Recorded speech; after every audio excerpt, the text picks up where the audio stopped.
Colin the Grumpy King. Hello, this is Natasha, and I'm dropping by with a juicy piece of gossip about a very grumpy fish who lives on the pond with Prince Bertie the Frog. Now, Bertie's been reading the messages on Story Nori, and he is rather surprised to see that Colin the Carp has a growing fan club. Quite frankly, Bertie is a little bit puzzled about this, because most of the pond life who know Colin personally think he's a bit of a stinker. You see, when he's not moaning or groaning, he's usually playing a mean trick on some poor little tadpole. But just between you and me, I have rather a soft spot for Colin, and it seems that many of you do too. So Bertie says we had better let you know what he's been up to recently. As it happens, Colin's been up to rather a lot.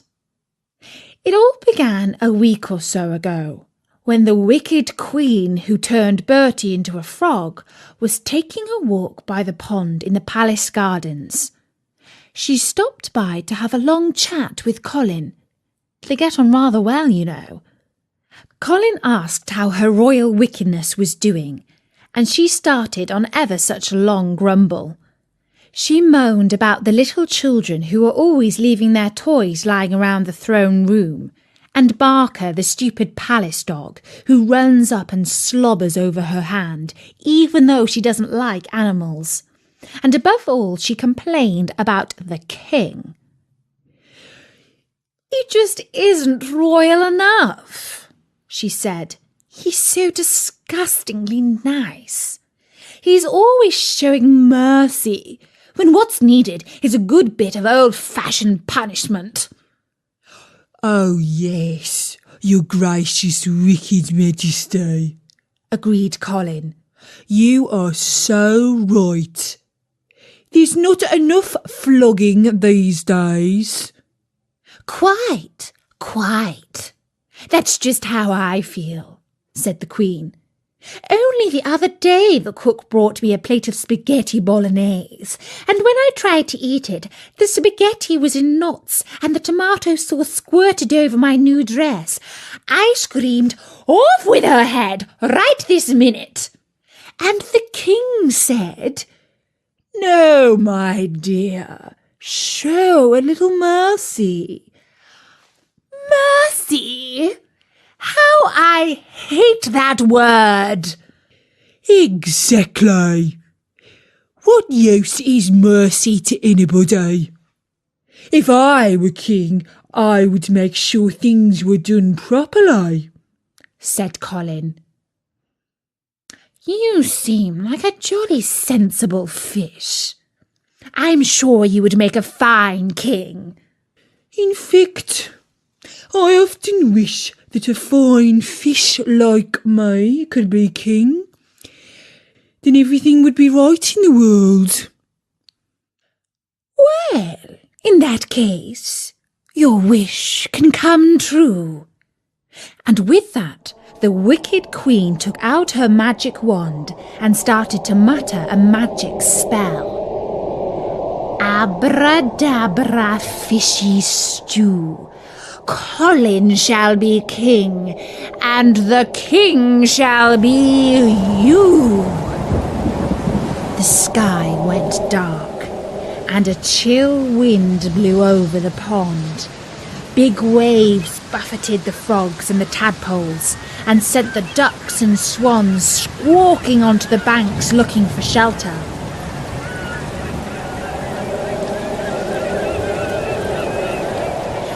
And as for Colin, he found himself sitting on a throne studded with diamonds. "Can this be true?" he said to himself. "I'm all horribly dry, and I'm breathing air, and I'm human. Oh, my head feels jolly heavy. That must be my incredibly clever brain."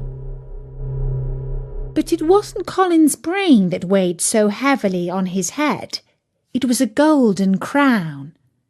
For the wicked queen had turned Colin into a king, and the real king was swimming around at the bottom of the pond. It took Colin a little while to realise what had happened, and just as he was still feeling a little confused, a servant in red livery announced that the lovely Princess Beatrice was about to enter the chamber, leading a group of the smallest and sweetest little girls who lived in the palace. "I know just who Princess Beatrice is," said King Colin. "It's that frilly, fluffy-brained princess that Bertie's always going on about. I bet she's not that lovely at all. I bet she's really snotty and horrible." But when the lovely Princess Beatrice kissed his hand, wished him good morning, and said how handsome he was looking that day, Colin thought to himself, "Actually, she's not that bad after all," and found that his face was smiling back at her. Smiling was rather strange to him, because when he was a fish, all he could do was gulp. Smiling felt, well, rather nice. The little girls who had come with Beatrice were all wearing pink dresses, and they all did pretty little curtsies. Just then Colin realised that the wicked queen was sitting on a throne next to his. She leaned over and whispered in his ear, "Don't you think those little girls are perfectly revolting? Let me turn them all into tadpoles and send them to eat green slime in the pond." "My dear," said Colin, "you can't do that. Children are the future of our kingdom." "Well, all right then. I suppose you are right, unfortunately." The queen slipped her magic wand back into her handbag and told the children to be off to their lessons right away. When they had gone, Colin said, "I think I shall be called King Colin the Wise, because you see I'm jolly brainy." And the queen pulled a face at him when he wasn't looking. Next, the chamberlain came in and asked His Majesty what he wanted for lunch that day. "The cook recommends either sausages and beans or fish fingers and chips," he said. "Fish fingers," spluttered King Colin. And then he remembered that after all, these were only foolish human beings who did not know any better. He calmed down and said, "Tell the cook never to make fish fingers again. I'll have flies for lunch, lightly fried with a little butter and with a touch of green algae on top." Later in the morning, the Chancellor, who was in charge of all the gold and treasure in the kingdom, came to consult with the king. He said that they had collected more money than expected, and he was wondering what they should spend it on. "Oh, that's wonderful," said the lovely Princess Beatrice. "Now we can afford to build a new children's hospital for all the little ones who are poorly." When the wicked queen heard this, she was furious. "You stupid girl," she screeched. "What on earth makes you think we would want to waste good treasure on some snotty-nosed kids who are silly enough to get sick? Let's spend the money on a new palace. This one's getting shabby." "No, my dear," said King Colin. "The lovely Princess Beatrice makes a good point. This palace is splendid enough. We shall build a hospital for the children, and while we are about it, let's make sure there is an underwater wing of the hospital especially for sick fish."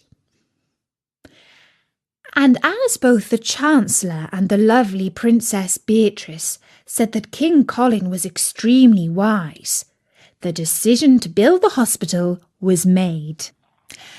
And so the day went on, until King Colin went out in his golden carriage drawn by 6 white horses and was cheered by all the people who saw him drive past. Colin waved back at the people and practised smiling. He thought how pleasant it was to be so popular and to be loved by one and all for his generosity and wisdom. It was far better to be known throughout the ages as King Colin the Wise than King Colin the Grumpy. He drove to the Prime Minister's house and told him that he wanted to make a new law right away. "The new law," said Colin, "is that fishing is banned with immediate effect." "How very wise you are, Your Majesty," said the Prime Minister. Just then Colin heard some more cheers, even louder this time. "Ah, my people are hailing King Colin the Wise," he said. "Actually," said the Prime Minister, "they are cheering the palace football team. It sounds like they've scored a goal in the cup final." "Bah," said Colin. "Football's banned. The people are only allowed to cheer me." And with that, he strutted out of the Prime Minister's house and drove home to the palace in a huff. The cook served flies for lunch. King Colin thought they were a little overdone and not as juicy as they used to be in the pond.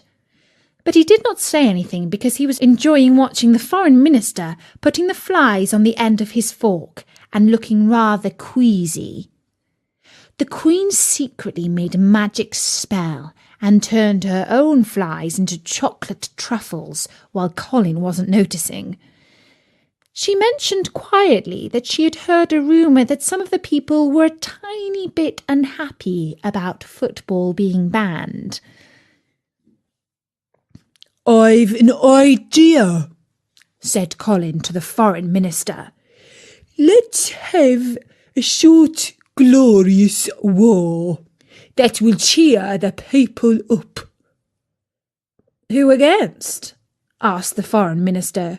"Oh, just anyone," said King Colin, "just as long as they are smaller than us." "That is very wise," said the foreign minister. As they were finishing lunch, an angry great roar could be heard all around the palace. There was the sound of battering on the front door, and a shot or two was fired in the air. "Oh dear," said the foreign minister. "It sounds like the people are pretty angry." "Angry?" said Colin. "How dare they be angry? I'm the most popular king in all history. I shall go up on the balcony and address my people. They will calm down when they hear the words of King Colin the Wise." Up on the balcony, Colin saw a vast ocean of angry faces surrounding the palace. Many of them were wearing blue paint on their faces and waving flags. They were football supporters, you see. They began to chant, "Knick-knack, paddywhack, give a fish a throw. Splish, splash, whacky thwack, send him splashing home. "Friends, humans, countrymen, fish," called out Colin. And before he could finish his speech, he was pelted with rotten eggs and tomatoes. But King Colin the Wise was brave and steadfast. He continued with his speech. "Football is a noble game. Football is a beautiful game, played on the field of honour." At this, the people were a little quieter because they liked football, and some of the teachers in the crowd told everyone to hush and listen to what the king had to say. I am building a bigger and brighter future for the kingdom. There will be sweeties for the little children and moist lettuce leaves for the fluffy bunny rabbits. Now most of the people were listening, but a little boy at the back of the crowd called out something very rude about Colin. Can you guess what he shouted? You can't. Well, I'll tell you. He called King Colin the Wise. Cod face! Cod face! Exclaimed King Colin. I'll have you know that I was once a champion carp. When they heard this, everyone laughed, because although Colin was a human king, his face did look rather, well, fishy. His skin was somewhat scaly, his eyes were big and bulging, and his throat was droopy.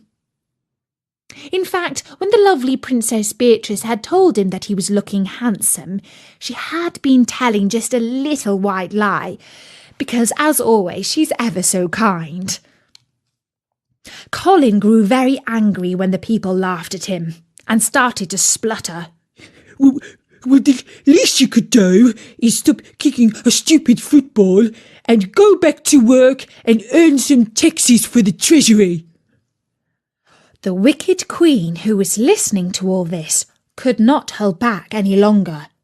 She picked up a microphone inside her chamber and shouted into it so that everybody could hear her voice echoing around the palace grounds and even in the town square.